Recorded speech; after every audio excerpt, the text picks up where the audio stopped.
Thanks, Joey. And then I'm going to pass it over to Norma to make our language access announcement. Buenas tardes, mi nombre es Norma, voy a ser la intérprete para la reunión de hoy. Si necesita traducción de la reunión al español, en unos segundos verá en la parte de abajo de la pantalla la opción para escoger el canal de español. Muchas gracias. Thanks, Norma. Now we're going to get started with roll call for tonight's meeting. So just let me know whether you're in person, and if you're virtual, just come off mute. So Nancy Aguirre. Present. Nancy. Luna Angulo Castro. Present. Thank you. Ina Burrell. Here. Thank you. Marisol Cantu. Presente. Thank you. Sandra Castaneda. Present. Suzanne Coffey. Here. Sean Cotton. Here. Thank you. Brianna Costello. Here. Thank you. Beverly Dines. Absent. Michelle Gomez Garcia.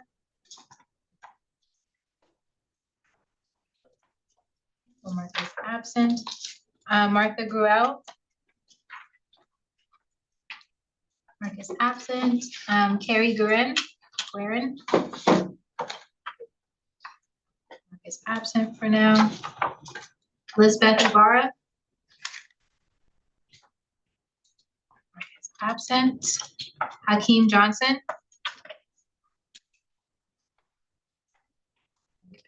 Absent. Jeffrey Kilbreth. Absent. Dr. Ni Omotoso. Present. Thank you. Jessica Range. Here. Thank you. Simran Sandhu. Present. Thank you. Dave Severy. Here. Thank you. Darabu Shakunte. Here. Thank you. Samir Shrestha. Althea Skinner. And Heidi Swillinger. Here. Thank you. Emily Warming. Present. Thank you. And BK White. Here. Okay, that she's online. Okay. Smith's up here also. Okay, I'm just gonna read out Carrie Guerin. Thank you. Sorry, everybody. Okay, thanks. Just want to make sure. Verbally. Okay, so that wraps up quorum. Lisbeth is here. Lisbeth Ibarra, are you online?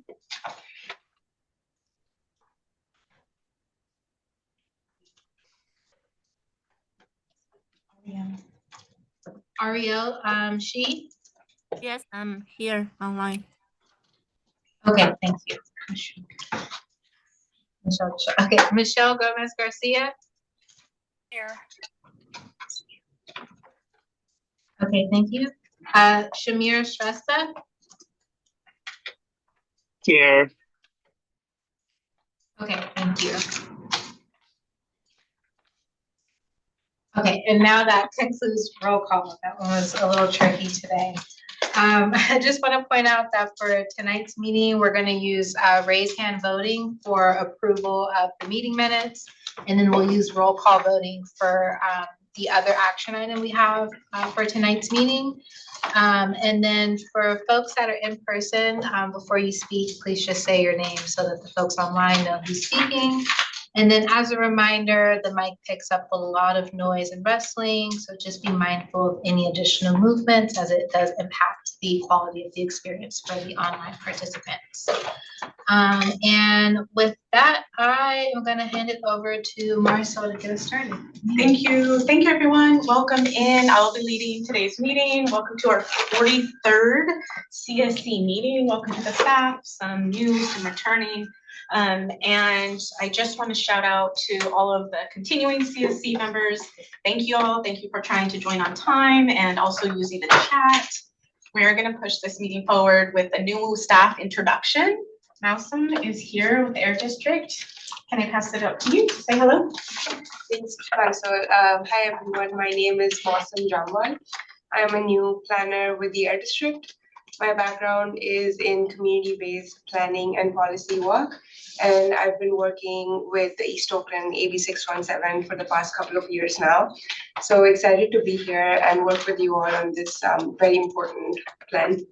Pass it back to you, Marcia. Great, thank you. I wanted to also mention some returning Air District staff that are present, some familiar, some are not. First, we're not going to do introductions, but just wanted to let you know that they're in the space with us. Bradley Cole, if you're here in person, thank you.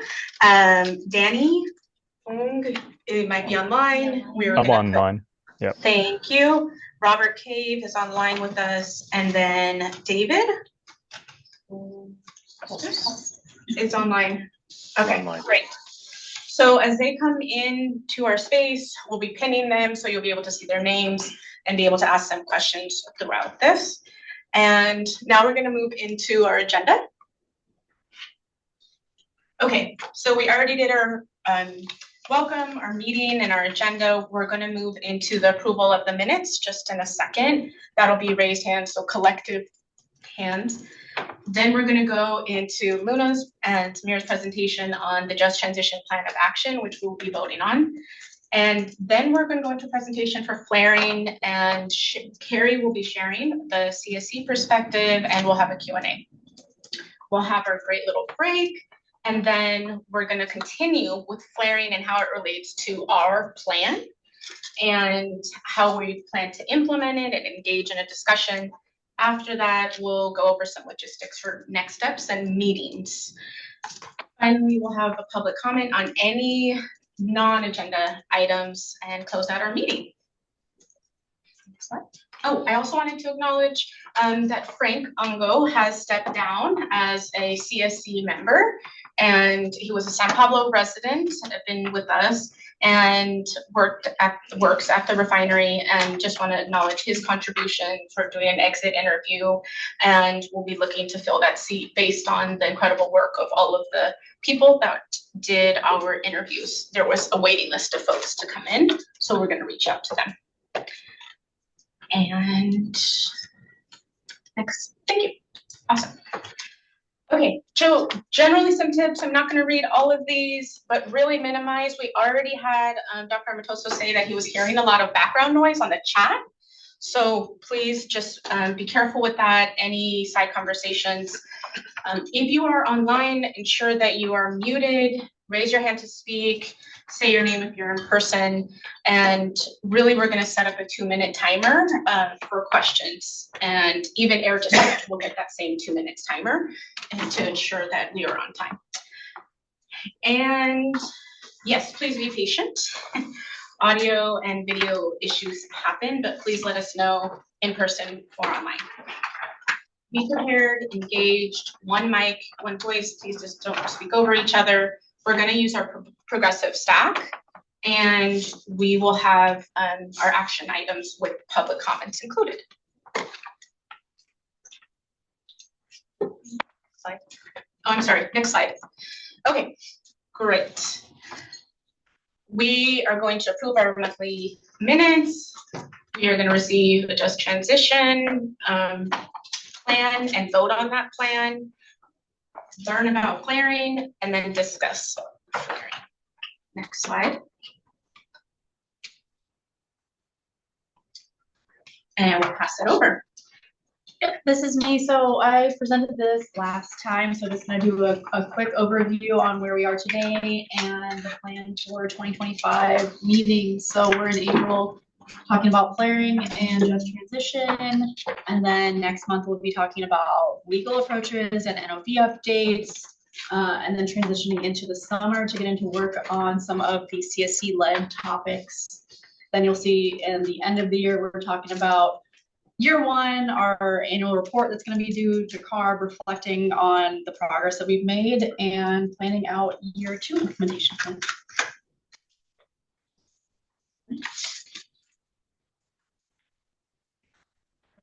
Great. Now we're moving on to our monthly minutes. Are there any edits to the March 24th, 2025 minutes? Okay, can we get a motion to approve the minutes? Oh, sorry, thank you. I second. Oh, we're gonna do public comment. Thank you, Marcia. Any public comment? No. Now we're gonna move into a motion. And does anyone want to motion? I'll motion to approve, Suzanne. I Thank you. second. Dr. Motosho.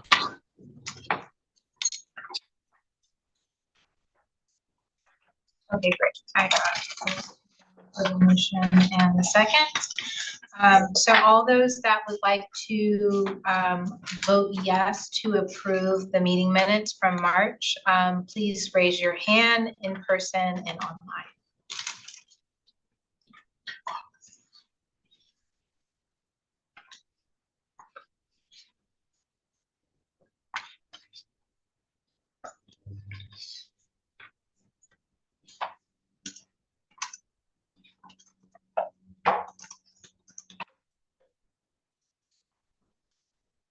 Okay, thank you. You can lower your hands. Everyone that would like to vote no on the approval of the March 24th meeting minutes, please raise your hand now.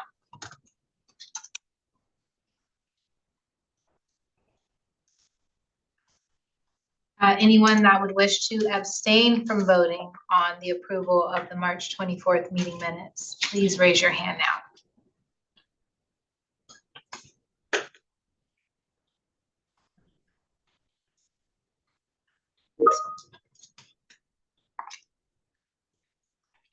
Okay, thank you. You may lower your hands. And with that, the minutes are approved.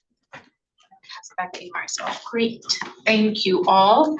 And we are going to quickly pass it over to Luna to discuss our just transition plan of action. Cool, thank you. Y'all, good to see so many of you. It's been a minute since I've been able to join in person. But since I was presenting, I figured I would bless everybody. So what we're going to be talking about today briefly is the Just Transition Plan of Action. This plan is meant to guide how the work of the Just Transition Standing Committee is going to unfold over the next year or two, based on what was written in the plan, as well as all of the wonderful contributions from the folks who volunteered to be on the Standing Committee so far. If you're on the Standing Committee, can you raise your hand if you're in the room? Thank you, everybody, for helping put this together.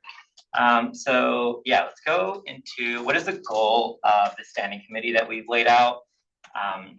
So there's a couple. First, we want to finalize and set just transition principles and criteria to be voted on by the CSC. And then this criteria is going to be used to kind of as feedback, as a standing point for Ed District legal approaches and other work that we do.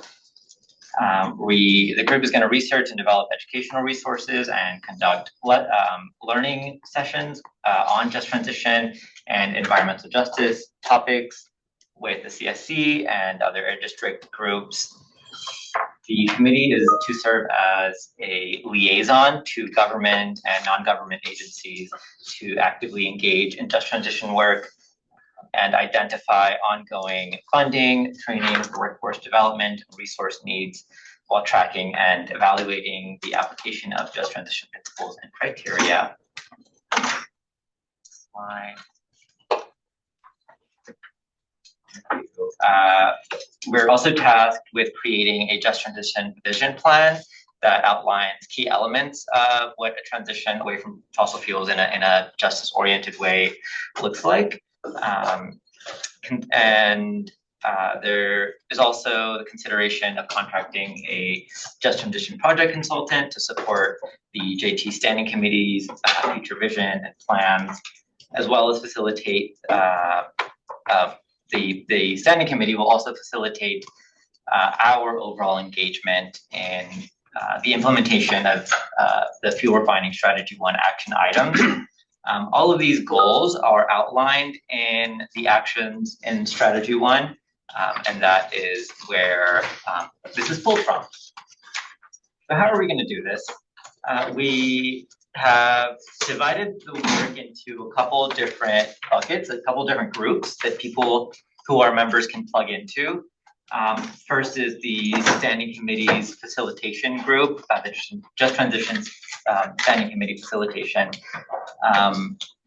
That is to facilitate like our meetings, the work of the committee, make sure the wheels are moving, people know what we're doing, agenda setting and that stuff. The education strategy group will be kind of leading the development of these educational materials, like our workshop in July, and other like public-facing educational materials that are going to be put out. There's also a group leading our outreach strategies, and that is really like making sure that community members know about like the session in July and other work that we're doing, and have a dedicated group to do community outreach. There's the vision plan development group, who will lead the development of these just transition principles and criteria, and the vision plan that we're going to come back and present to the steering committee. And then the group for the Just Transition Project Consultant will be tasked with helping develop that proposal for this consultant, and lay out like what this work is going to look like, which still TBD, we haven't gotten there yet. And so how are we going to do it time-wise? So first we between April and June, we're meeting to establish goals and priorities for our work together. In this point, we'll also hopefully approve our plan of action today. And then in July, we're going to have our workshop and focus a lot of that time also on making sure that we're engaging with the community benefits policy process, and making space for folks to be able to really put time into that. In July is going to be our workshop that we'll have for the steering committee and members of the public. In August, we hope that we'll have some more public-facing educational materials developed that Samir and I are really excited about. Things that are aimed at helping us have a better idea of what just transition looks like, as well as creating materials for community members. In December, we hope to be bringing a draft of the Just Transition Vision Plan to the CSC for feedback. And then hopefully in January during that meeting, we will be able to adopt that vision plan and start implementing it.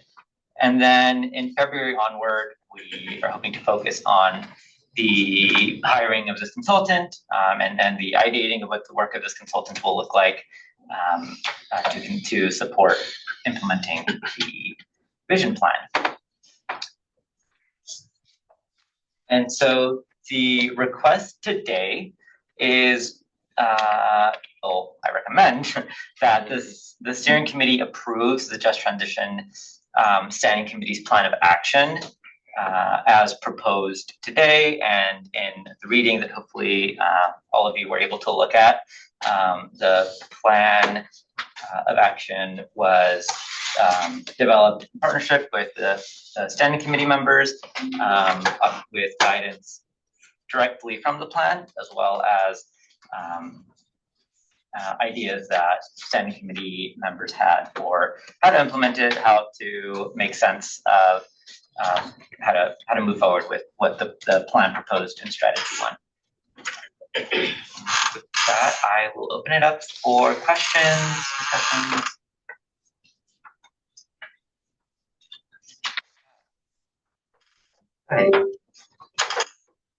doing? Good to see you. A couple of things. I know that the last time we had, and this is not on you individually, but it's definitely us as a group. The last time we've had these community training or workshops, I believe more than half of the people who attended were Air District staff. And the community side and others was very, very, very small.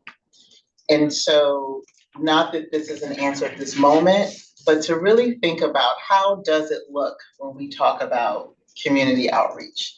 It's a very broad very broad word, and we've used it a lot. And being a communication enthusiast and someone that loves this work, real grassroots outreach, connecting is going to be so important, particularly for this topic. That's one comment. The second one, when I'm looking at the consideration to contract with the consultant in 26, if we can consider and look at what does that RFP look like? Being in this group since 2020, having seen a couple of the RFPs, can we make sure we see them well in advance, that they cover what we want them to cover? But more importantly, some of the deliverables from some of the consultants over the time have not been what we said they would be. And that's hugely concerning. So how can we put some legs to that in advance?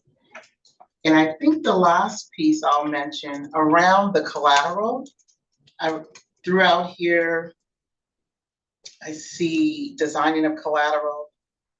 That will come from the Air District side, is that right, first? When you...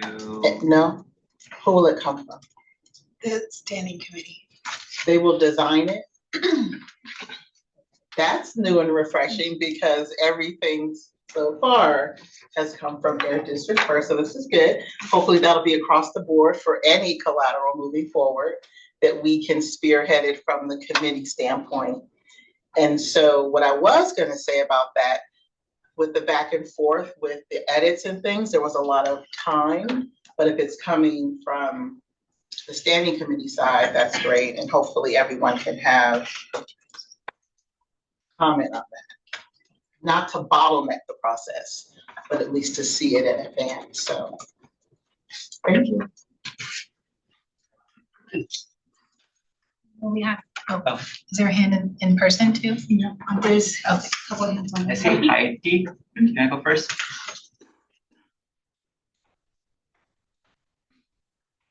Go ahead, Heidi, whenever you're ready. Sorry about that.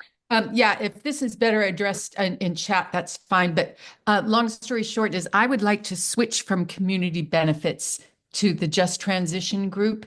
Is there a formal way to do that? Or is it just notifying you? And like I said, you can answer in chat if that's better. I think that was as formal as it had to be. Great, thank you. Yeah, I'll follow up with you directly.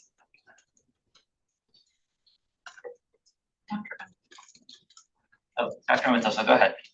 Thank you very much. Yeah, I talked to the team prior to this, standing committee, and the plan was for this different buckets in terms of groups to start work immediately.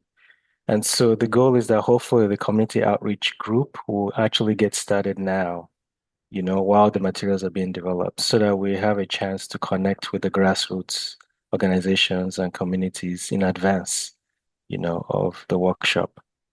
So I really appreciate the mindfulness made to that. Thank you.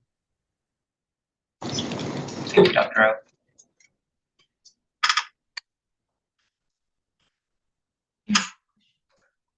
Yeah, are there any other questions folks have?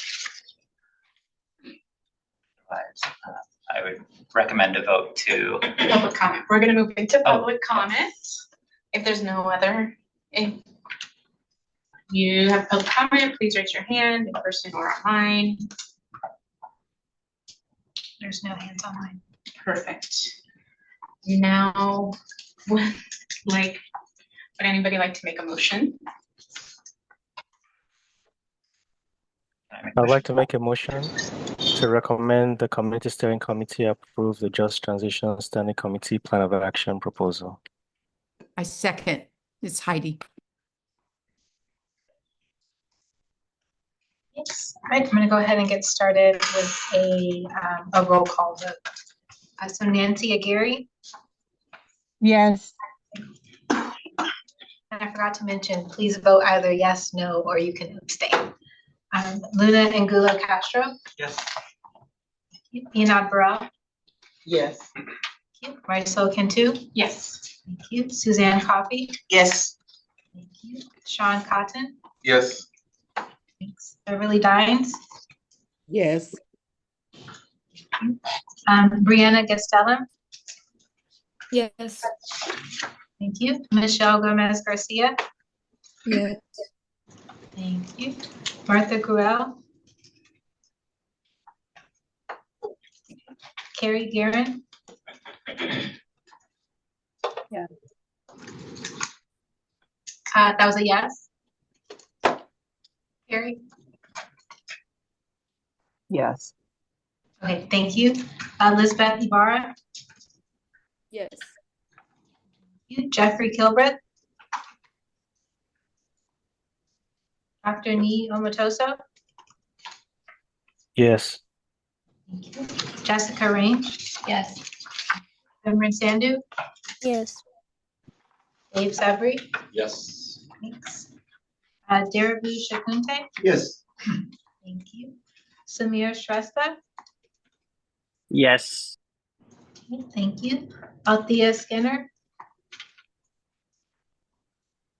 Heidi Swillinger, Yes. thank you. And Ariel Shi, Yes. thank you. And with that, the motion to approve the Just Transition Standing Committee Plan of Action proposal passes. Yay. Congratulations. Great. Now we're gonna move right into our flaring presentation. And so Danny, who is online, and we're gonna pin Danny, he actually presented to the CSC about 1 year ago. And he's in the Compliance and Enforcement Division as a senior air quality specialist. And Joseph Palmer is, thank you. He is also with Compliance and Enforcement Division and is a principal air quality specialist. So I hand it over to you. Thank you and good evening, everyone. Hopefully I'm talking loud enough for everyone who's here. This month, the committee has asked us to speak about flaring, and I'm pleased to be joined online, as was said, by Danny Pham. And Danny works on the operations side of the compliance and enforcement team. And one of his tasks is to ensure that when there is a flaring event, that we have internal processes to track and record the flaring notifications and make records available to the public. Danny's going to briefly review what flaring is and what we do to my notes of that little spaz. Danny's going to review what flaring is, why it's done, and what the Air District does to monitor refinery flaring. After Danny's presentation, the committee will share some perspectives on flaring and how it impacts them. So the question I have is, why should we care about flaring? Of all the air emissions from refineries, those from flaring may not be the most environmentally impactful, but they are the most visually impactful, aren't they? And the chemicals that arise from burning anything compose risk. Flaring produces familiar pollutants such as nitrogen oxides and carbon dioxide, carbon monoxide, fine particles. But there's also pollutants which may be more complex and harmful, such as hydrocarbons and other toxics. Those can be associated with environmental damage and with health impacts. Additionally, it's difficult to measure and quantify flare emissions due to their sporadic and irregular nature. It's not like you can do a normal source test on them. Danny. All right. Thanks, Joseph. Is everyone able to hear me all right? All okay in the Richmond office? Okay, cool. Okay, so good evening, everyone, and thanks for having me. So as Joseph mentioned, I'll be providing an overview of what flares are, their purpose in refineries, and how the Air District regulates refinery flaring. So refinery flares are safety devices, and they refer to a tall stack equipped with a burner used to destroy excess hydrocarbon gases that are produced by refineries. And when possible, these excess gases would be safely stored and recycled back into the refinery's process units. However, gases can build up quickly. And oh, sorry. Can we see the slides as well? Okay. Sorry, I can't see it on my screen. I'll call out when to change slides if you like. Okay, cool. You may need to change your view, Danny, so that you can see the screen share. Oh, I Or we got it. don't have I'm the sorry. slides I got up. it. Thanks. Sorry about that. Yeah, so when possible, these excess gases would be safely stored and recycled back into the refinery's processing units. However, these gases they can build up quickly, and venting them into through a flare releases built-up pressure in the refinery, which could otherwise cause a larger and more catastrophic event, such as a fire or explosion. Burning the gases in the flare is safer and less impactful to the environment than venting gases directly into the atmosphere. And next slide, please. So on this slide, we have a diagram of a simplified flare system.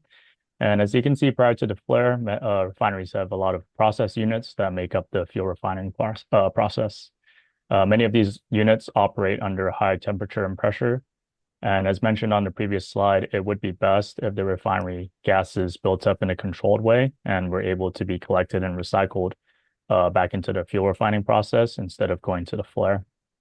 However, in the event that this is not possible, it is better for the environment to burn them instead of releasing unabated gases directly into the atmosphere. So some common reasons for flaring, they can be split broadly into two categories: flaring due to planned refinery activity and flaring due to unplanned events. Planned activities that may lead to flaring include starting up or shutting down refinery process units, which may cause flaring if excess gases do not meet the composition required to be recycled back into the refinery. Planned maintenance of equipment or equipment upgrades may also lead to flaring, since these activities also require units to be shut down and started back up. Unplanned events such as equipment failure, power outages, and other emergency situations may also cause flaring due to the sudden imbalance between refinery process units. If there's an imbalance between the input and output between process units, this creates a domino effect that creates pressure buildup somewhere else in the system, and this may cause flaring. And flaring events, they may vary in size depending on the reason for flaring. Next slide, please. So which air district rules regulate flaring? The air district has two rules related to refinery flares, and these are Regulation 12, Rule 11, and Regulation 12, Rule 12. Rule 1211 requires refineries to provide monthly flaring reports to the air district and to conduct vent gas sampling if they exceed a certain flow rate threshold. Alternatively, refineries may use continuous analyzers to monitor the vent gas. These monthly reports must include the total volume of vent gas, propane, methane, and hydrogen sulfide emissions. Rule 1212 aims to reduce flaring frequency and magnitude by requiring refineries to notify the air district of reportable flaring events and requiring refineries to have an air district approved flare minimization plan, or FMP for short. Refineries must submit flare causal reports for all reportable flaring events, and reportable flaring events are flaring events that exceed set emissions thresholds.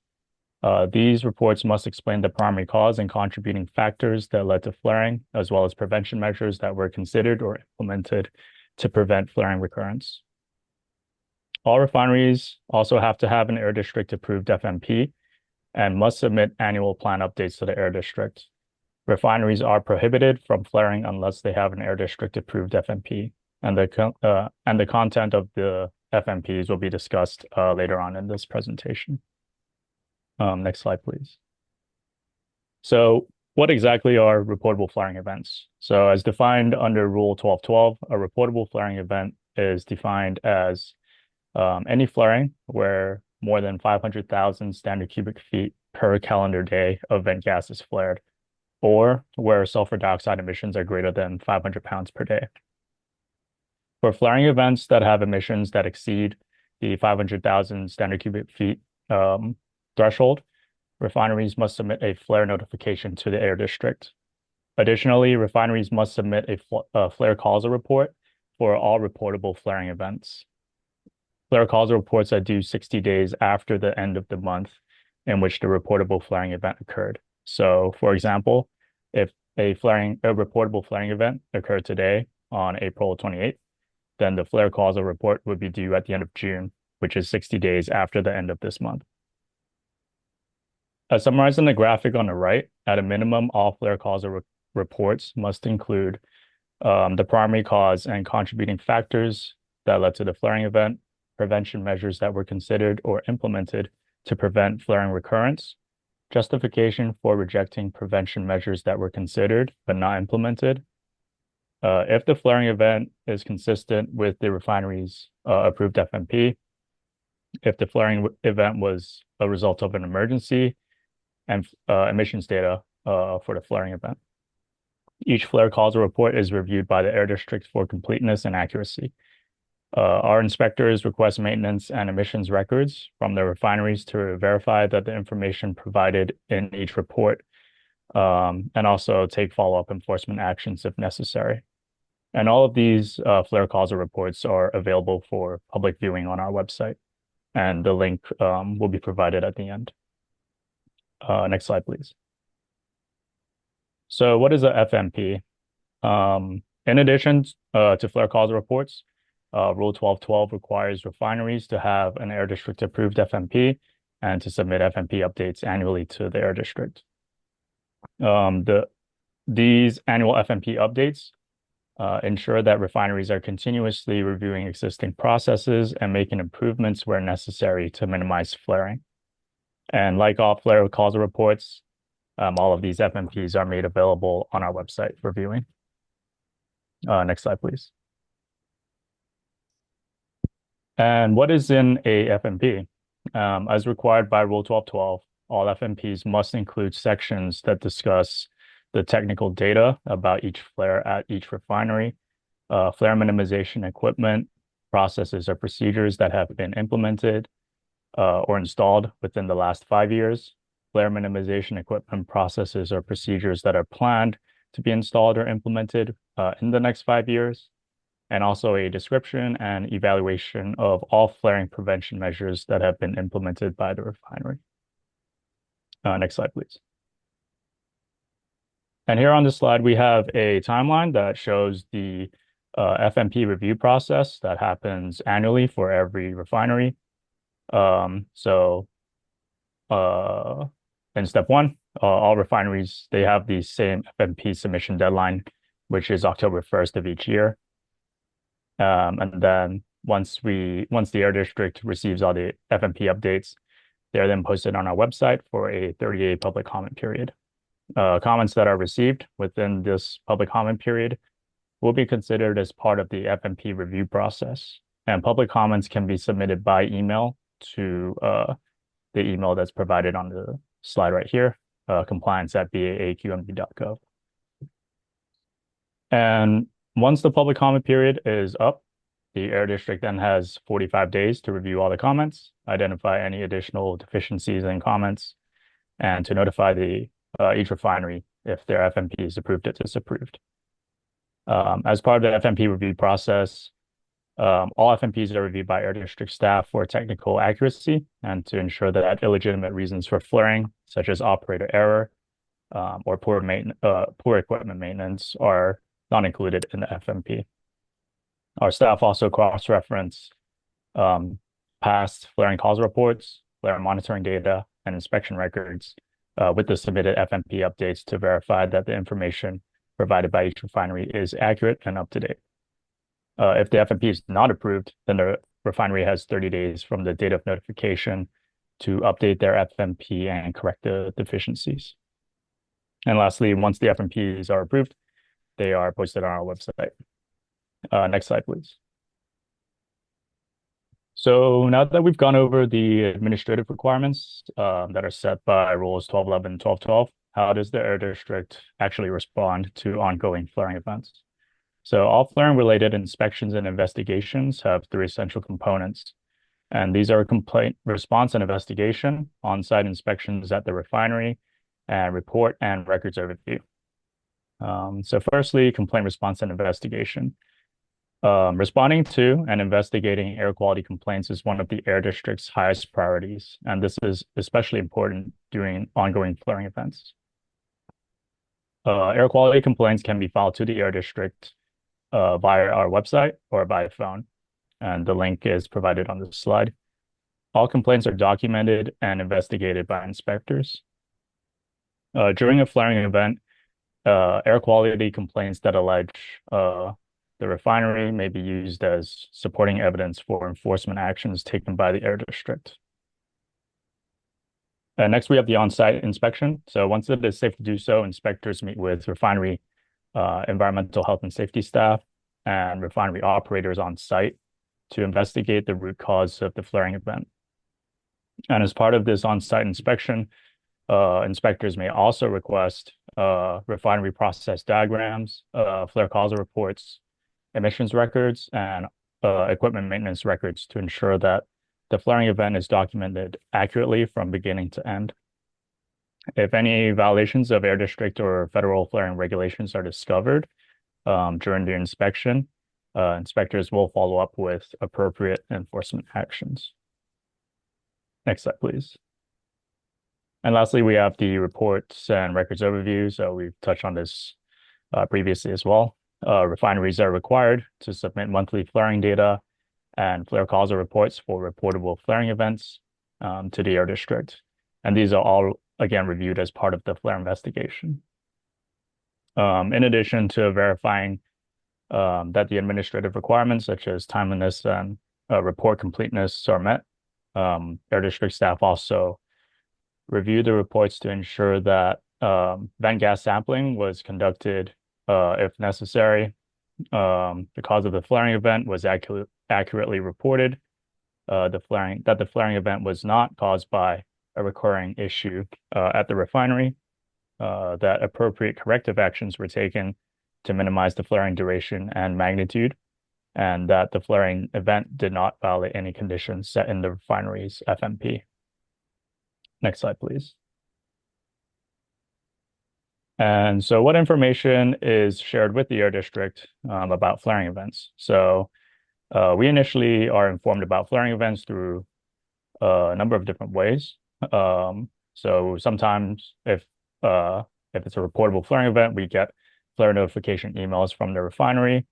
We also get text alerts from the Contra Costa County's Community Warning System, or CWS. Of course, we get air quality complaints from the community, and also some larger flaring events may involve communication channels with first responder agencies that are responding on site. And as mentioned earlier, after a flaring event, we expect to receive flare causal reports if the flaring event was a reportable flaring event, and also emissions data and any relevant maintenance records as part of the on-site flare investigation. Next slide, please. So what is communicated externally to the public about flaring? The Air District provides information to the public through notification banners on our website, text notifications for those who have signed up for the Air District's incident public notification tool, and also through posting flaring data, flare causal reports, and FMPs on the Air District's website. The public can also sign up for notifications from the Contra Costa County's Community Warning System, and our field staff are also signed up to receive these text notifications. And lastly, as part of a recent settlement agreement, Chevron is required to update their own flaring website and report any emissions data and information about reportable flaring events on that website. And I'll pass it back to Joseph for the next slide. Yeah, thank you. So you can see on this slide, we've put a bunch of links to web pages, and if you follow those links, you'll see things like the flare data, causal reports, flare minimization plans that were discussed in the presentation. Just to highlight a couple of things from Danny's talk there, I think it's worthwhile saying again that the two ways that are really the most sort of impactful for a community to engage in this would be firstly to complain if you see something, make that complaint, because those are tracked. And apart from anything else, it gives sort of legitimacy to actions that may be taken by the inspector.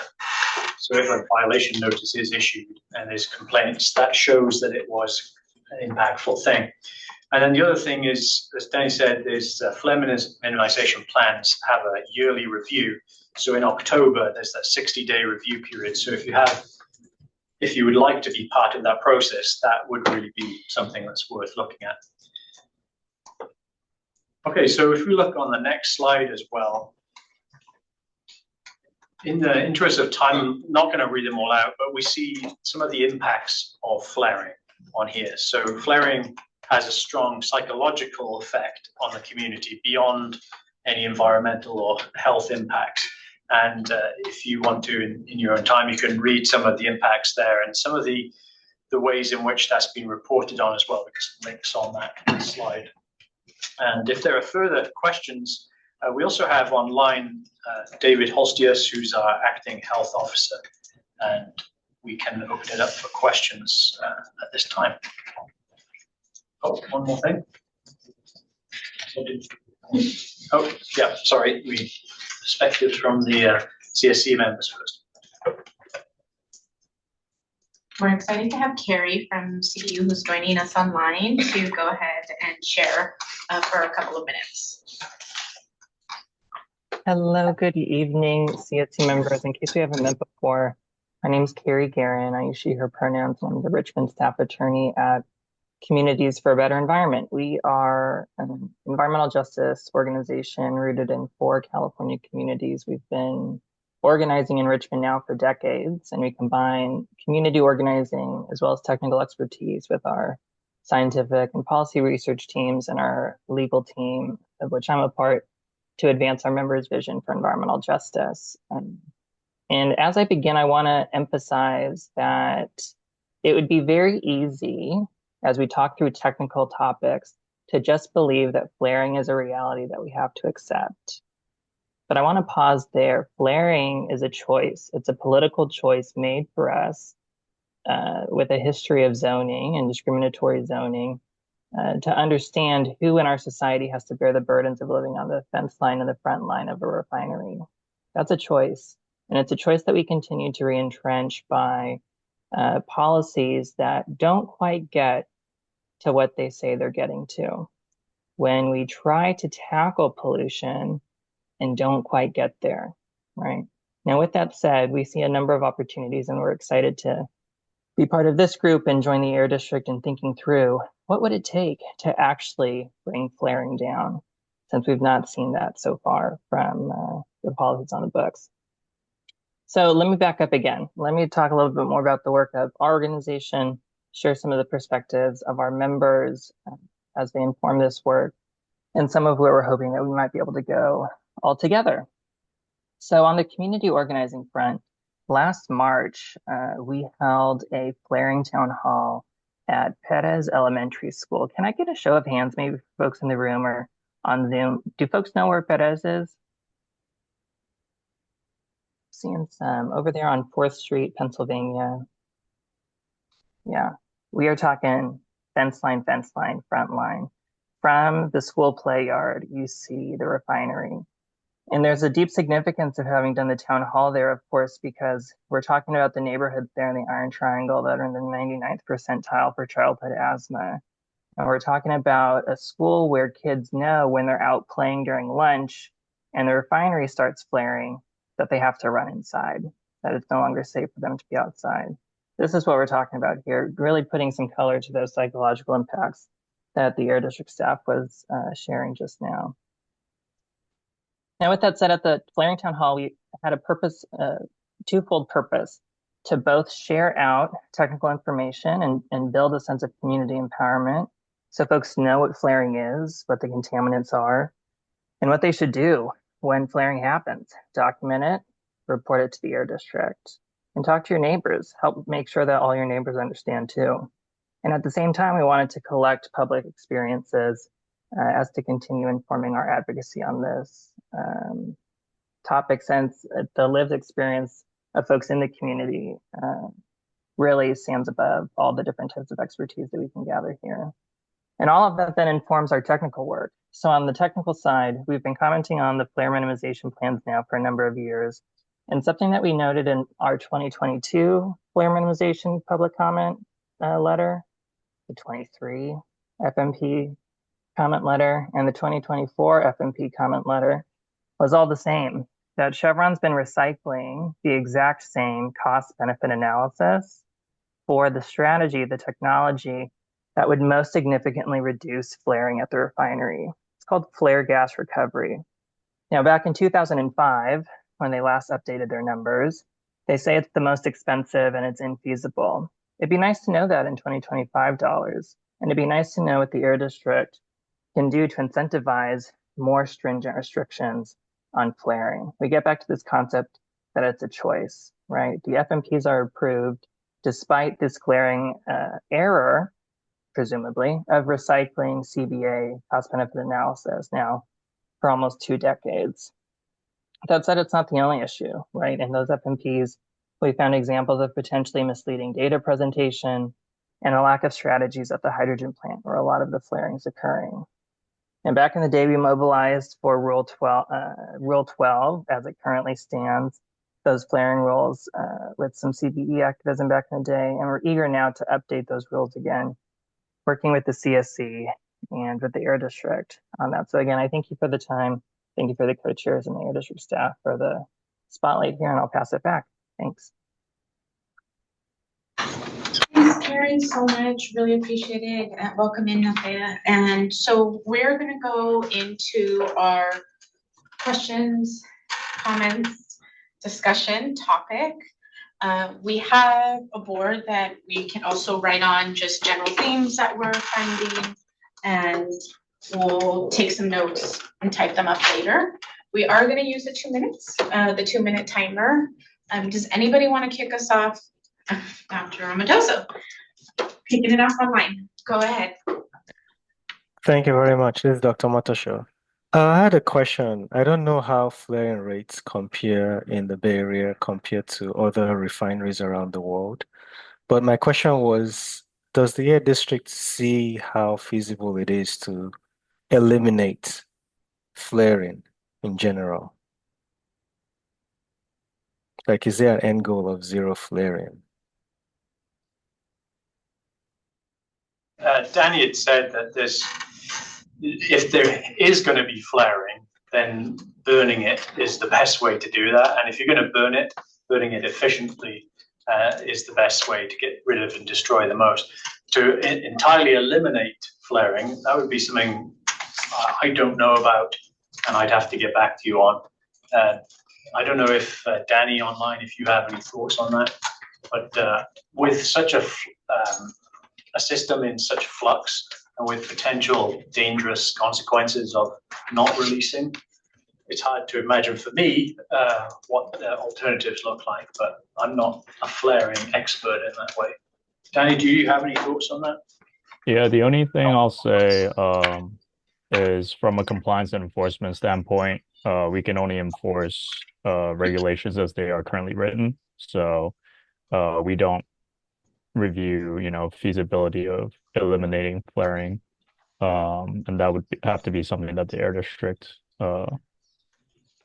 looks into further, and also communicates with industry before potentially, introducing a new regulation that says refineries shall not flare. But if there is a regulation that, is introduced, then it's something that we could enforce, but it's not something that we're aware of happening at the moment. Thank you. Let's switch off on in line. We have Derek who's gonna go next, and then Heidi, I see your hand. I understand, you said combustion efficiency. In other words, trying to burn, bad emissions as much as possible. But we know combustion is not perfect. No matter what you do, we see it with motor vehicles, for example. Yeah. And so I know it's very difficult. I understand where we are coming from, and I see you guys are doing a great deal instead of venting it into the atmosphere. Yeah. Flaring it at least the best option, at least the preferred option. But I wonder. Combustion is not perfect. So I wonder, have you kind of thought about doing something in order to get like a perfect combustion? For example, cars use a catalytic converter in order to oxidize and get more burning. Hydrocarbons, it's what you are struggling with. For example, when they burn wood for homes, the EPA requested in some regions, to install some kind of afterburner on the chimneys. Have you ever considered something like that? There's probably a few things we could speak to on that. One of them would be the type of flare you want to see is a bright one, not a yellow one. So you want to see a bright, full combustion rather than a smoky yellow one. One of the earlier slides had shown a smoky yellow one. That's not what we want to see. We want to see a bright one. And the EPA limits the efflux velocity, so the speed with which and the pressure with which stuff is going through. Because if you imagine lighting something, but it's just blowing past there, that's not going to be good. So there's limits on the velocity, the pressure through which things are going, and then also the heating value of what's coming through there. So you may have to put gases with it to encourage it to burn in a more full way. So those would be examples of what is being done. There are software systems out there which can try and take what's coming through and alter different parameters to try and attain a higher combustion efficiency. Danny, did you have any thoughts on that? No, I think you covered it pretty well. So Chevron specifically, as part of a recent settlement agreement with the Air District, they did have to implement one of those automated, flare systems, basically to maximize the combustion efficiency of the hydrocarbons that are coming out of their flares. But I think otherwise you covered it pretty well, Joseph. Great. Heidi, and then BK, and then back to Beverly. I have a two-pronged question. I want to recap what my takeaway from Carrie is and make sure I got it right. And in a nutshell, what I heard her say was that basically Chevron's been recycling its reduction plan for the last 2 decades. Is that roughly what, am I correct in my understanding? And then if so, I have a question for Air District staff. That was a clarification question for me. So we have found that a portion of the flare minimization plan discusses cost-benefit analysis of potential reduction technologies. The flare gas recovery system, which would be the most effective in eliminating flares, that's what's been recycled, the exact same numbers since 2005. Okay, so then my question for staff is this news to you? Do you concur with what Carrie's saying? And if this is news to you, is this news to you? And if it's not news to you, why has this continued? Carrie's correct. The cost benefit analysis portion of the FMP has been recycled. The reason for this is due to the way our regulations, I believe, are implemented. When they're first implemented, there is a set cost benefit threshold above which basically the refineries can say it's not cost effective to implement certain flare minimization equipment or technology. And in order for us to change, my understanding is that in order for us to change this threshold, we do have to amend the rule. And I think that process is something that the Air District is going through at the moment. Thank you. I'm gonna go to BK and then Beverly online, and then Luna. When you're speaking of flaring inspections and investigations, the terminology operators has been used, and every time I hear it, I stop it. It's continued to be used. I need to know the Air District's definition of what an operator is. There's a difference between an operator and operations.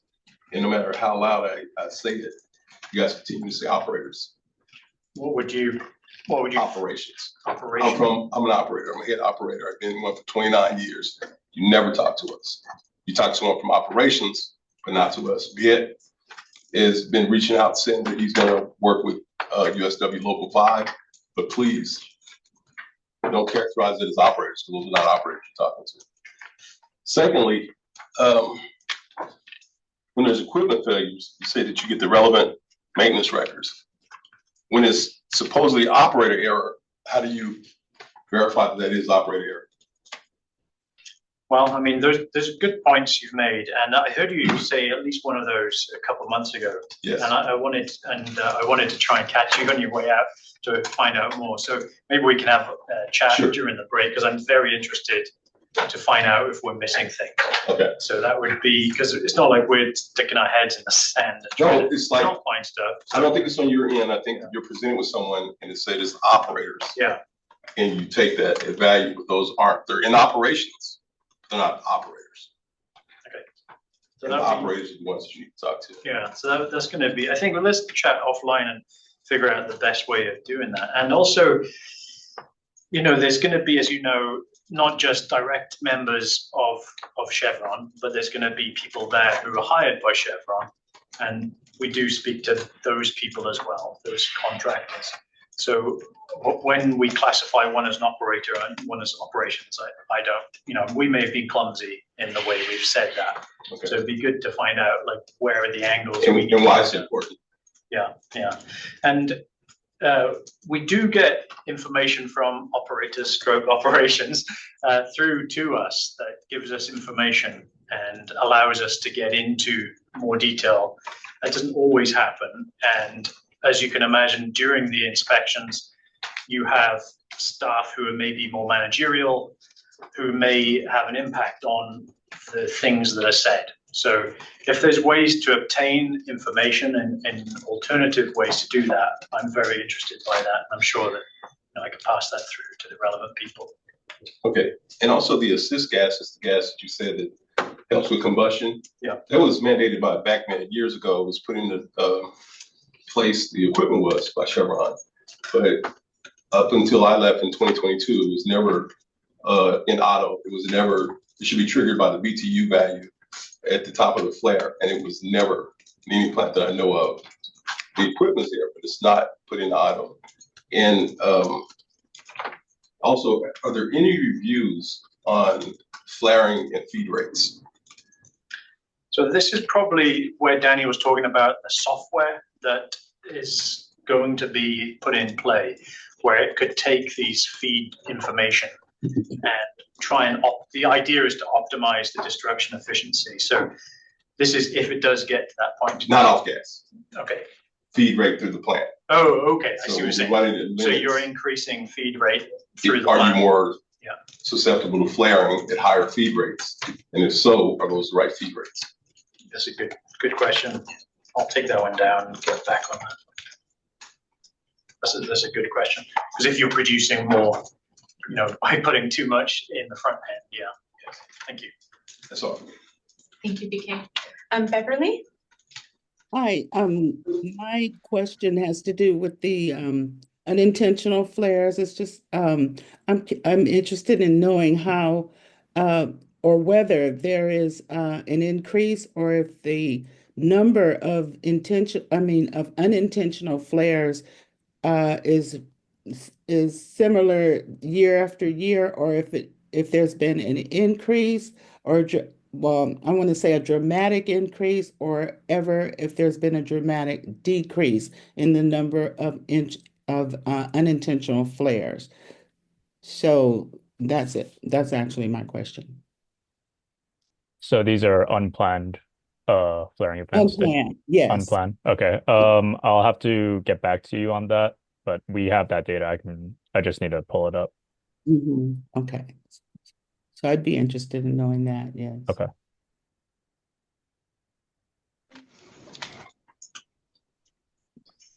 Okay, Luna? So my question is regarding the flaring minimization plans and the process for adopting those. How often are these FMPs rejected or adopted on first draft?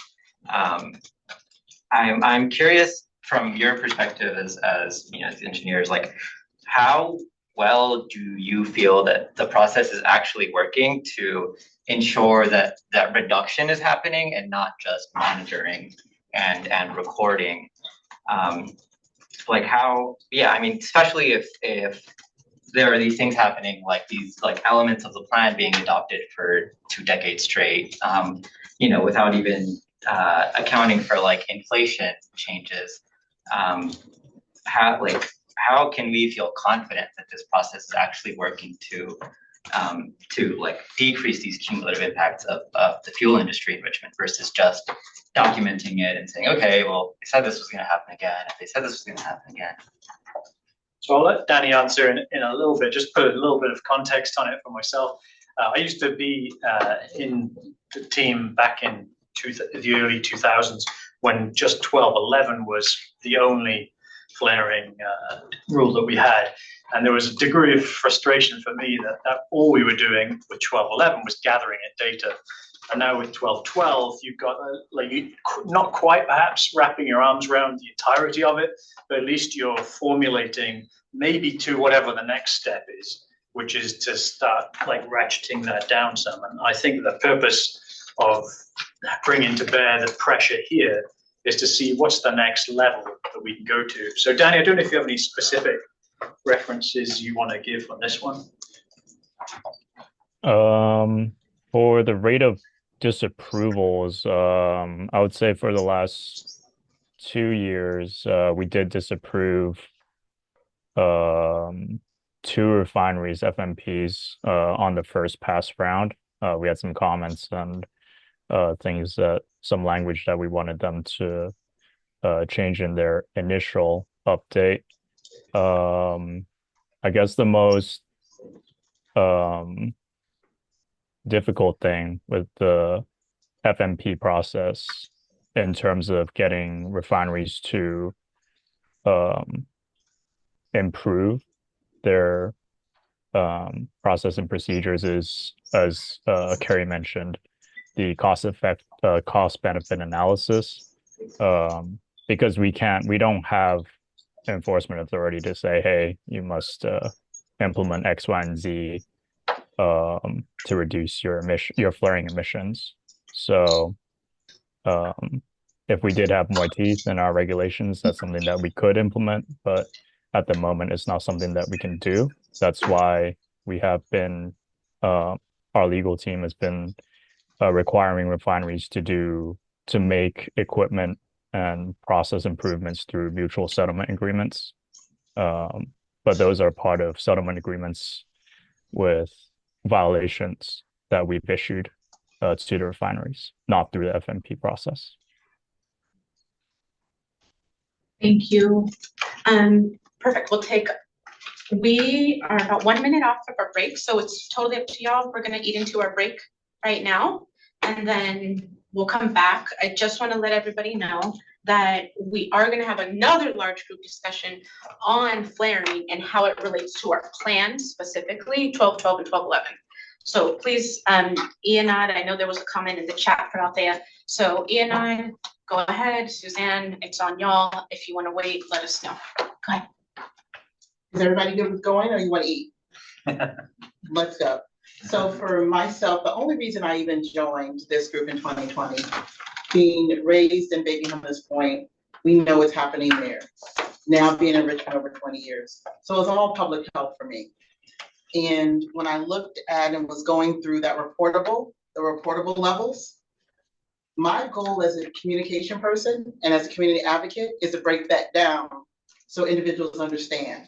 Levels I'm not even gonna start talking numbers. The repercussions of flares, that slide, it was, and I know this was not intentional, but the reason why it was a reaction for me is because the slide comes up and it says psychological health impacts, physical health impacts, communities lived experience, and then you have these bubbles, and then we have this link to a podcast. At the end of the next day, all of this is a public health emergency. So just as much information that has been put into these levels, 12, 11, all of that community, I want to hear all that. I want to know and need to know any level is a public health issue, period. How can the district spend just as much time giving us all the levels, all the information and correlation to how does that impact public health? Full stop. Thank you. That's a good question and nice point as well. So we have David Holstius online. I don't know, David, if you have any thoughts on that, but essentially the question is, you have trigger levels where we need to record, but what about levels below that? Are they still having a health effect, or a statement that we are having a health effect from that? David, did you have any thoughts? Yeah, well, I appreciate the question and the thought. I agree that pretty much any flaring event is a pollution event. And going back to that slide and thinking about, there are direct physical pathways. There's the breathing in, sometimes there's effects on the eyes or the throat or the nose, that we feel. And those are going to be worse for more sensitive individuals. So we have to be careful about thinking about whether it's a public health event for everybody versus those who are more sensitive. And then it is also true that the psychological stress that's induced by repeated exposures to these kind of events undermines the body's ability to regulate inflammation, which leads to greater sensitivity to additional stress or other kinds of stressors. So, we have some work to do, I think, in thinking about that better as an air district. We're engaging with that and appreciate the question, and I just want to acknowledge the truth of it. Thank you, David. And Suzanne, go now. Oh, I was just wondering, in this infographic that we got, there's this bubble that says flare emissions have been reduced by 75%. And I just wanted a little bit of clarity on what that means in light of all this other conversation that we've had where that sounds super positive and everything else sounds pretty negative. Who can answer? So Danny, and you probably have some of those numbers or can get some of those numbers. Just by virtue of asking people to tell us what they're doing, that actually had an effect, back 20 years ago. So we found just finding out was enough of a pressure point to reduce. And then with the advent of 1212, I'm assuming Danny can perhaps come back with some data on this, but there was essentially a little bit more pressure at that point. Now, I guess the question for you guys is what do you want to do next? Are we chasing the missing 25%? Is that what it's about? I mean,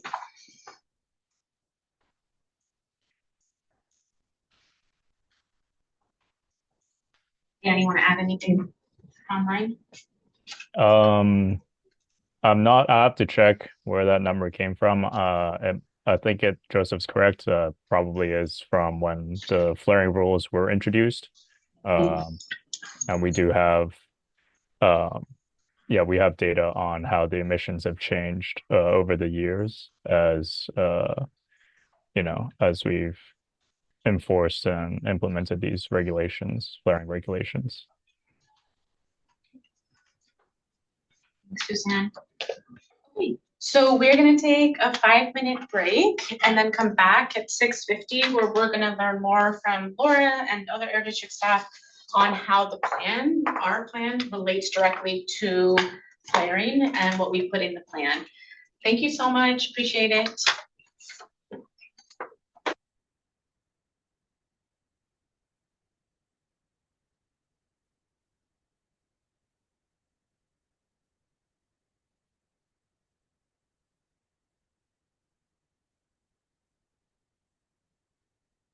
Welcome back, everybody. Thank you so much for joining as people come back into the space.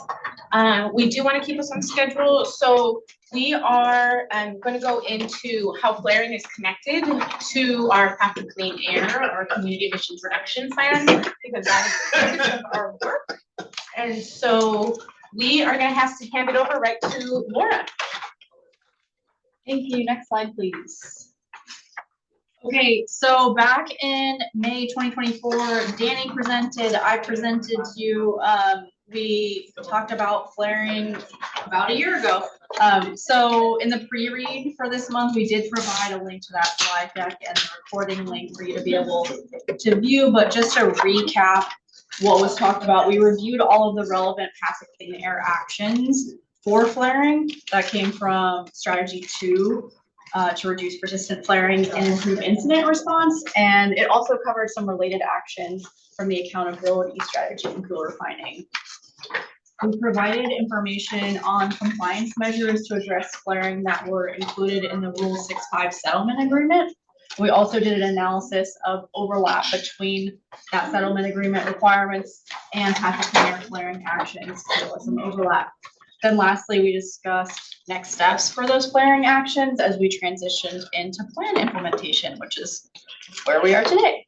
Next slide. Okay, so to provide you with a recap of the actions in Strategy 2, reduce persistent flaring and improve incident response. We've got 2.1, which was to work with the city to strengthen the industrial safety ordinance. 2.2 around coordinating with the CSC to improve and expand communications about all flaring events. 2.3 to collaborate with the county on the community warning system to come up with some improvements.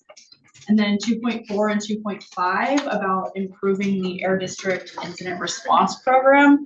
And then finally 2.6, the big rule development effort to further evaluate potential updates to rules 12.11 and 12.12. Next slide. Since the Path to Clean Air plan was adopted, the Air District also created our 2024 to 2025 strategic plan. And in big part due to the efforts in writing the Path to Clean Air, there is a strategy in the strategic plan as well, strategy 1.3 on minimizing flaring. And the commitments in that are to explore ways to minimize flaring, increase public engagement, share timely and accessible information, and increase inspections and air pollution monitoring. So we've got it in a couple of different places in writing. We're committed to doing it. Next slide. Okay, so how do we implement the Path to Clean Air actions regarding flaring solutions? So one way that you can see here, actually, let me not get ahead of myself. I want to touch on last month. So at the very end of the meeting, you heard from Brian Butler presenting to you quite quickly on the refinery corridor bi-monthly meetings group. And BK spoke to his experience in that too. Thanks, BK. You might also recall receiving an email recently about the process to stand up the refinery technical working group and a request to seek interest from this CSC for 2 Path to Clean Air CSC seats on that group. So there are two different groups that are already in existence and or being stood up right now that would be very good forum to be able to talk about the topic of flaring. So if you look at the diagram here, you can see an idea for how Path to Clean Air action implementation could occur using CSC liaison participation in these multi-stakeholder working groups and meetings. So CSC liaisons could be a great and very effective way to use two-way communication between these groups and the full CSC to efficiently and effectively advance implementation. So I'm going to hand it off to Brian right now to talk a little bit more quickly about the refinery quarter bi-monthly meetings group, and then we'll get some more information on the refinery technical working group as well. I'll pass it off on the next slide. Thank you so much, Laura. It's good to have an opportunity to speak with you all. Appreciate the chance. Been really listening closely to the rich discussion. But yeah, as Laura mentioned, I think last meeting I was only able to speak to the refinery corridor group. I call it the refinery bi-monthly community meeting, but it's colloquially called the refinery corridor group. But yeah, I wanted to be absolutely clear in case there was any confusion after my last remarks on this, that we have two representatives from the Path to Clean Air on the Refinery Communities bi-monthly group. And yeah, just really briefly, I don't want to take up more time than is necessary, but it's a really awesome forum where we co-create the agendas with the participants. I think BK spoke to what the meetings have been like thus far, last meeting, but if I could also add a couple just anecdotes. When we were first considering putting this together, there was a need. I think the refinery community deserves a lot of attention. And so we began convening these meetings every other month, starting in, I think it was July 2024. So I was just realizing the other day, we're coming up on a year. Time flies so fast. And bear with me on this point, but when the Martinez fire occurred at the beginning of February, I was so I don't want to say happy, but I was really encouraged that this forum was already in place and that there was a venue for the community, the refinery community stakeholders to engage with the air district and really get real-time information and ask questions. Just really briefly, Laura, I'll mention we just held our most recent meeting on Earth Day. It was April 22nd. Thank you for going to the next slide. And so, I thought it was so provident that we had that meeting on Earth Day. The meeting topics were the flaring rule, which has been a very important topic since the beginning of the group. We also discussed the refinery technical working group. And we also discussed the Community Investment Office, considering that some of the large penalties that have come to the air district of late come directly from refinery communities. And so you can imagine that there's a lot of interest to engage the air district on that, the Community Investment Office in particular. And then lastly, we didn't get to it, so we're gonna have this conversation at the June meeting. We'll be talking about refinery monitoring. That includes updates to their district's work. It's funny to see Kate in the room and me talking about refinery monitoring. I definitely see Kate as the go-to staff for me when it comes to refinery monitoring. But yeah, at the next meeting, I anticipate that we'll be doing a deep dive into refinery monitoring, particularly around fence line monitoring. And there's a settlement presentation that has been delayed, or I should say pushed back based on availability of legal staff. But we'll be having that presentation at the June meeting as well. And so I think that's my little spiel, Laura. If there's any questions, I welcome them.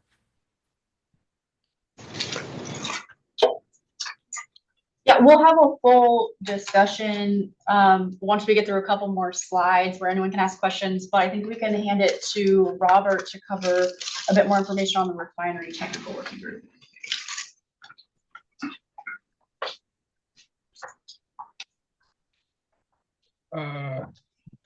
Okay, I think that's okay. Thank you. I'm Robert Cave. I'm a senior air quality engineer in the Rural Development Group at the Air District. And when the Air District is evaluating amendments to current regulations or adopting new regulations, and it's a particularly multifaceted regulation, then the Air District will convene a technical working group to review all the many facets that are related to that rural development effort. And in the case of the refinery flaring rules, the Air District in the process of forming a technical working group to well, I don't want to get ahead of myself, but it's a group composed of members of the community, local government, industry representatives, labor representatives, and Air District staff. And it's a group which will look at different aspects of the rural development effort, evaluating technical solutions to the problems presented by the situation. And this group will be meeting approximately every 2 months for a period of 60 to 90 minutes each session. And we've sent out invitations to various groups, and the Path to Clean, the CSC has received those invitations, and you will be determining 2 representatives to serve on the technical working group. We hope to have our first kickoff meeting in June, I believe. And in that meeting, we'll introduce the membership. We'll speak about the intent of the effort and rules of engagement, setting up sort of like a charter to ensure that it's a fruitful discussion, make progress towards evaluating what we're there to do. And we'll also outline what we're likely to tackle in the near future. Next slide. So our first goal is to collaboratively produce some educational materials on flaring. As you can see, there's been some sharing of educational materials that the district has produced. And there's been members of the public that have said, well, what does this mean? What does 75% reduction mean? That type of thing. By looking at those educational materials in a forum with members of the public as well as members of industry and things like that, you can get rid of some of those kinks, or at least iron them out a little bit. So that's I think the first task that will be put to the technical working group. But there will also be a review of technical materials and ways to minimize flaring. We've had discussions about compute software efforts to try to reduce flaring events. We'd be evaluating those kind of solutions, things like that. We'll also be looking at measurement methods and control equipment, how we estimate the emissions, the compliance costs of communications with the surrounding community, and we'll discuss regulatory concepts, and recommendations on draft rule language, but that will be at a very high level. This is not a separate cabal which will be determining the policy of the Air District. It will be a way to vet some of the concepts that we're anticipating, but the ultimate authority for passing regulations at the Air District sits with the board of directors. And there's a lot of information that is given to the board of directors so that they can make an informed decision. All that information is the types of things that the technical working group would be looking at and reviewing and helping the Air District staff to compile so that the board can make an informed decision. And I think that may cover it. I did want to point out that these technical working groups are something that the district has utilized going back many years. In fact, when the rules were initially adopted, there was a technical working group that was made up of industry representatives, and I believe CBE also participated in that technical working group. So this is not a new thing, but hopefully it's something that we continue to improve upon and bring in more voices from the community as well as other interested parties.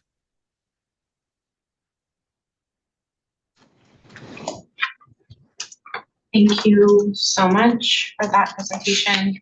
We are going to move into our large group discussion. We are going to also use the board here to write down any notes, and then Dr. Amatoso will actually surmise and give a brief introduction, or sorry, a brief conclusion of what we talked about. Does anybody want to kick off on questions? Dr. Amatoso online, and then you got yours answered last time. Great. Yeah, go ahead, Dr. O. Thank you very much. This is Dr. Motosho. Yeah, I had two questions. One was when we talked about the working group just now, included things such as the compliance cost, but I didn't see anything about the public health costs, because I think that's something that the community would like to hear about, as we factor in, decisions on what we do. And so it would be nice to hear a little bit about that. Are you saying you'd like to have that be something that's a subject that the technical working group would Yeah, it's discuss? included when we talk about, the cost or things we have to consider as we make these plans to implement changes. The public health costs, I think, has to factor into it. Yeah, well, And I hope that's included. I didn't see it on the slide, but I just want to make sure that's actually not we're missed. painting with broad strokes at this point, and that's certainly something that we can look into once the technical working group is put together. And that's something that by including more participants, we're more likely to touch on those types of things, because we're touching on things that are important to the community, maybe not necessarily the industry or a single community group such as CBE or a advocacy group, but by including more members of the community, I think we're more likely to get to those subjects. Thank you. I want to just quickly add in as well, the fuel refining 2.6 action in the Paths Clean Air Plan has that in there. And it has a long list of ideas on what to do to minimize flaring, to take into account what we heard was really important from community when we were writing this plan together. So all of that is something that I think will be considered in doing the rule development amendments. Thank you. And for our discussion, we're going to answer some of these questions, but also feel free if you have lingering questions to ask those. But really, we want to focus on how we as a CSC would like to actually be involved in implementing the specific flaring actions. If you are in person, all of the flaring actions are on the back of this pre-read paper and very high level. And then also, how do you want to ensure that we are staying up to date, like the two-way communication? Enoch's talked a lot about communication, and how we can work through our CSC liaisons. We talked about two different groups today. One was a corridor group and one's the technical group. The corridor group is BK and Lizbeth specifically, but the technical group, we don't have those two liaisons yet.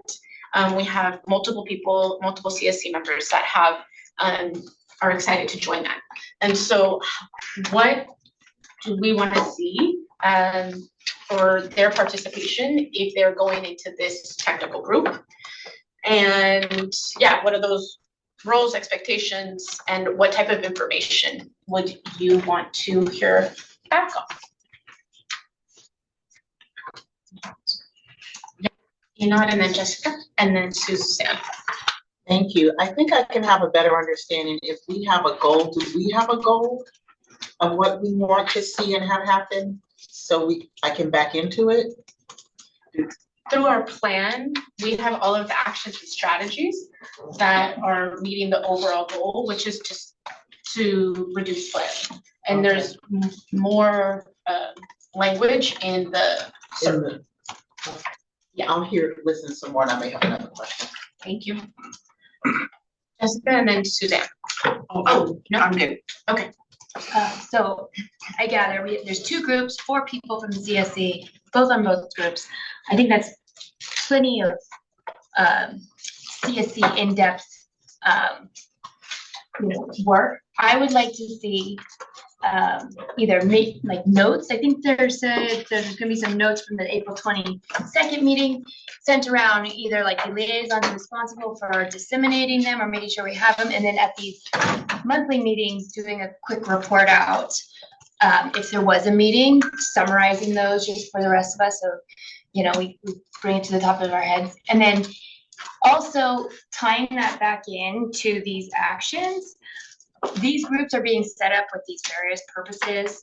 The degree to which they're not being designed to meet the CSC's fuel refining strategies, and so tracking that and making sure we know if these groups are helping to address some of these and where there's some holes, some gaps that need to be filled. Thank you. Go to Nancy online. Thank you. I want to plus one what Jessica said. That's what I would like to see, not as a co-lead. As Nancy Peace, I would love to see our representatives to bring to our attention anything like concerns, like, hey, they talked about this, but I'm concerned based on what our CSC needs or wants to see. And then the other thing is being vocal about, I would love to see our representatives represent in a way of bringing in, connecting the dots for the working groups as, hey, CSC sees this, we talked about this, health is a priority, and kind of help to move the implementation plan forward, not take over, but just ensure that our best interests are being met here, or that people are hearing from the community, so we can maintain that community-centered ideology that's being said. So I just feel like that's kind of our responsibility as representatives to remind and to ensure it's staying community-centered. Other thoughts? Ideas?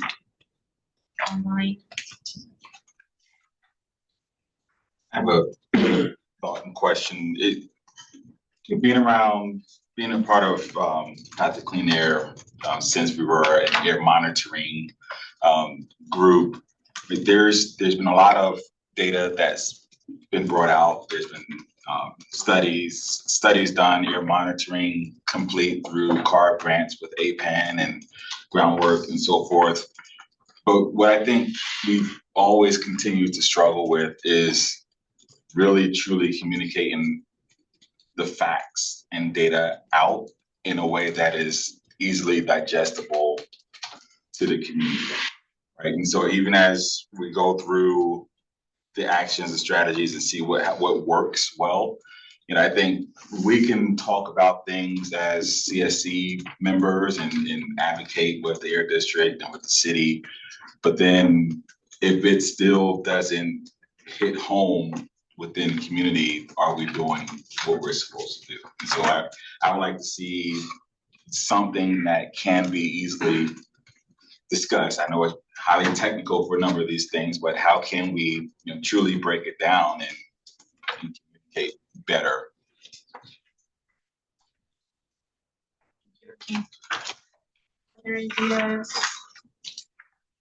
Okay, I'm gonna call it myself. I have a couple of ideas. One in particular in regards to looking at the gap of the plans, also in your working group, seeing who's missing at that table. Specifically, I would like to know if Contra Costa County Health is gonna be at the technical group, especially because health has come up so much. Have they been invited? Yes, they have. Great. And are they accepting that invitation? Yes, yeah, they've already responded with a member. Great.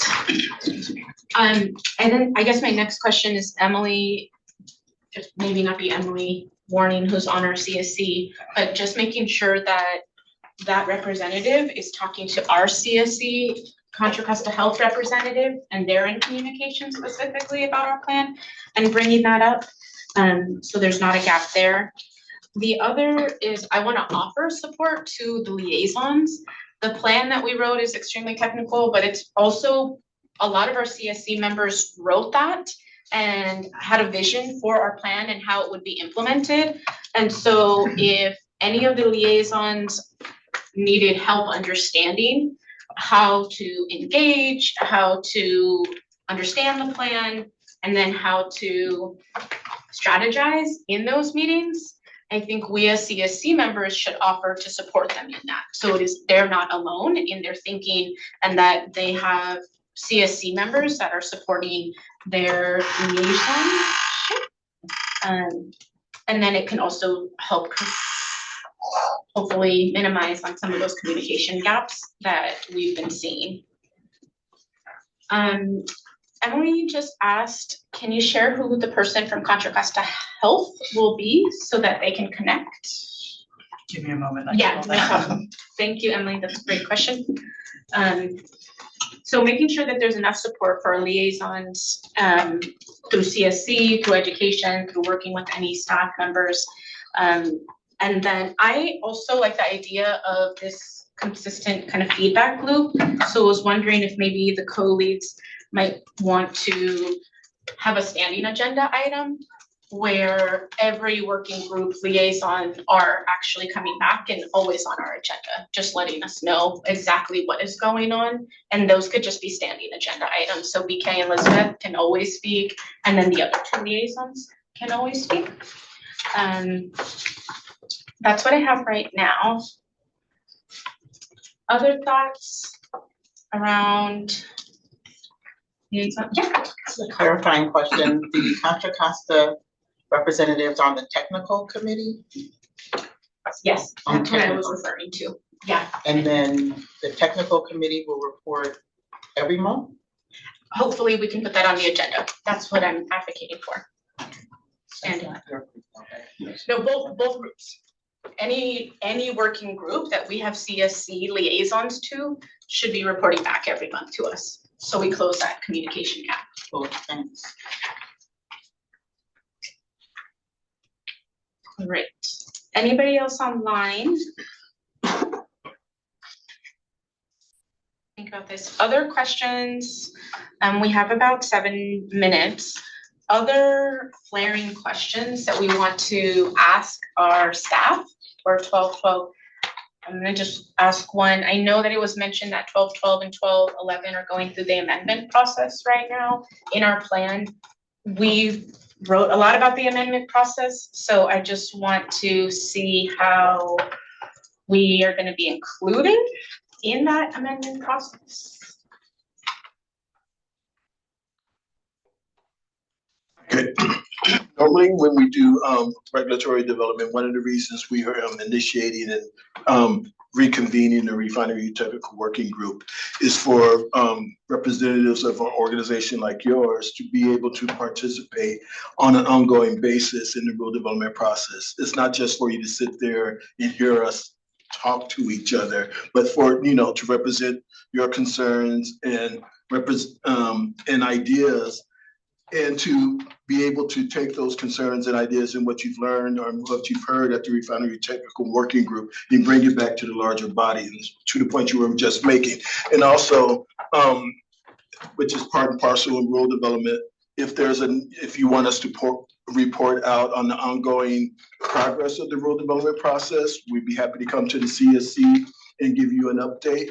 And also we will be doing public meetings such as workshops or general public meetings just to educate people, because we know this is a very complex and complicated subject matter, and it's really imperative that we get the information out to you in the form that most digestible for the community, as opposed to engineers talking to other engineers and in techno speak. So that's one of the things we want to make sure we do is communicate in the language that's most resonates with the community. And so other ways for members of the CSC to participate is reading our preliminary staff report, looking at our draft regulatory language, see how it compares with the Path to Clean Air strategies to make sure we're not missing anything. And also, we will be, like I said, having workshops and reporting out not just to the board of directors, but our stationary resource committee on the progress of the rules. And so you should come to that and have your voices heard during these proceedings. And so there's a lot of, and if that's not enough opportunity and communication between the Air District staff and the CSC, then we can try to look at ways to be more informative and more communicative. Just so I can get clarity, is the technical working group focus rule amendment Correct. for 1212 and 1211? Correct. Yeah, it'll start out as focusing on flaring, and then once we've finished that, we'll move on to fence line monitoring, emissions inventories, other refinery related, and then community interfacing providers. And what's the timeline for the amendment process? That's sort of TBD. We're looking at possibly 6 or about 1 year of the group focusing on flaring. One of the reasons is TBD because we recognize this is a very controversial subject. And if you guys recall the development of amendments to Rule 6.5 for the fluidized catalytic cracking units, we knew the technologies that were available to address those emissions, but it was a very political process, and that took quite a while. Plus, it was during the pandemic. And so one of the issues in that we wanted to get a lot of health data associated with the fluidized catalytic cracking units to bolster the cause and the rationale for choosing the most stringent limit, which kind of blew our cost effectiveness history out of the water. But because we don't have a ceiling on that, it's what the board would consider reasonable. And the board gets to decide whether or not to vote and approve the recommendations and proposals that we make to them on a rural development process. So part of the process was socializing what was going on and informing the community. Another part of was, introducing the health values and health impacts and health costs of exposure to PM. And the third was basically just getting the board comfortable with the idea of going well beyond what we normally do to be more protective of public health. Thank you. I have a question, kind of just about the level of investment in the technical working group. So I guess versus, aside from CSC members, that would be the liaisons, they would be compensated for their time, but are all these other folks, from labor community, will they also be paid? That's a question that we're going to have to take back to our agency to see what funds may be available for as a stipend for people to participate. I don't have an answer for that right now, but that's something we're looking into. And then I guess beyond that, there's, just talk about, the communications piece and having educational materials, and to kind of pick up on what Yanad and Hakeem raised about just how do we kind of humanize it and kind of let community members see themselves kind of in the story of all these numbers and rules. That takes a lot of work, and I'm just curious if the CSC liaisons or other members of the working group will be able to advocate for funding for, comms support and consultants. Could you state the question again? Yeah, I guess just it seems like the budget is kind of TBD more broadly, but Right. is there opportunities for the CSC to kind of push for more funding and resources? Always opportunities. We can't tell the CSC what not to advocate for and not how to interact with the agency and our board of directors. So to the degree that you want to do so.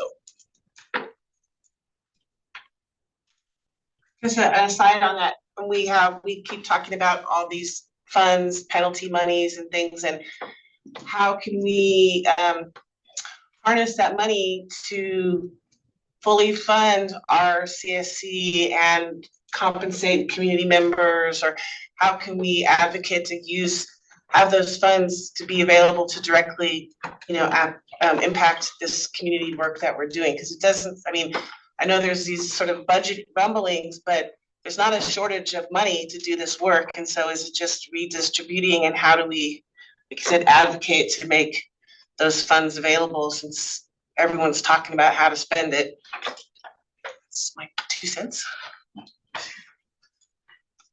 I'm not as steeped in the process of what's going on with the penalty funds, but I recognize what you're saying, and I'm sure the CSC is participating in that process, and so I don't want to put words in the CSC mouth, but that's the process through which to advocate for something like this.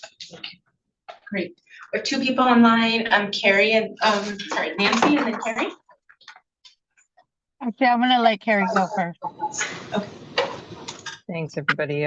Quick follow-up question. I appreciate the return of the word political to our discussion here about thinking about how decisions are made here. I want to probe back to the Rule 6.5, the cat cracker rule that restricts particulate matter, one of the deadliest forms of pollution that is responsible for 11 premature deaths each year in Richmond from the Chevron refinery alone, just that one type of pollution. To whom was that cat cracker rule controversial? Perhaps we can speak a little bit more to that, just to understand what the challenges are ahead for us as we think about new restrictions on flaring too, to understand what exactly is political and controversial about these life-saving regulations.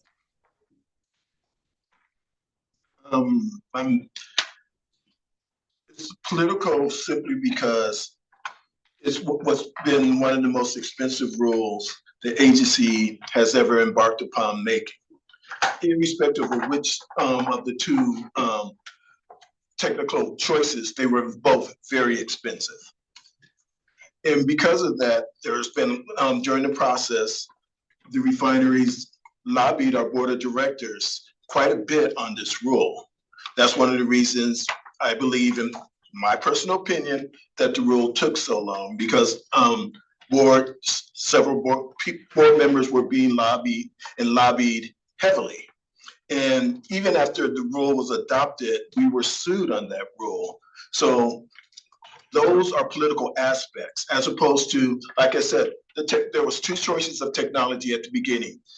And one was more stringent and more health protective than the other. That was, a technical decision to make. But trying to develop the information that's necessary to support the rule, and part of that information is the health effects associated with PM, and who's being exposed to PM, and what are those effects on that exposed population. Others was the cost, and then how long it would take to implement the rule, and when we could see emission reductions.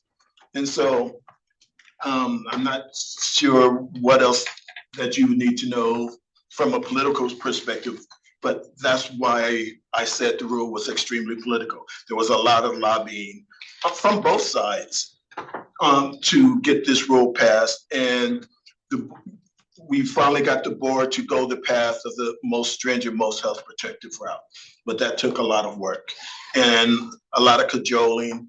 And fortunately, out of 24 board members, only 2 voted no, which clearly states our boards, once they got to the point of understanding the benefits of the rule, they want to be health protective. And this is how they've historically acted. Thank you. you, Victor. We are just at time right now, and so instead of a verbal summary, we are going to send out the notes that Nina has been writing and typing for us, and then get that back to you. Can we go to the next slide? We do need to do public comment on this item. If you would like to make a public comment, please raise your hand. You're in the building. Okay, no public comment. We're going to move on to our next meeting details. And our next meeting, because of Memorial Day, it is being shifted to May 19th, which is the third Monday. It's still here, same location, same time, 5:30 to 7:30. And we'll be sending out a survey to see who's coming in person or not. Any other? You're gonna get an email from me about stipends, self-reporting stipends. They're due Friday, May 2nd at 5 p.m. But more details to come. Great. And is there any public comment on non-agenda matters? I just want to shout out Enoch for sharing with the group that next, I want to say May 14th. I forget the day. I should know it by heart. But there will be the community action plan meeting that is being put on from Chevron. So that's where through Rule 565, right, there's been a commitment to communicate more on actions taken from flare reductions. Going to the website to see exactly how when we flared. So understanding all the requirements and actions that Chevron has been taking to comply with that. So definitely come through, and since flaring was the topic of the day, you'll definitely get some more information there too. Repeat the date on that, please.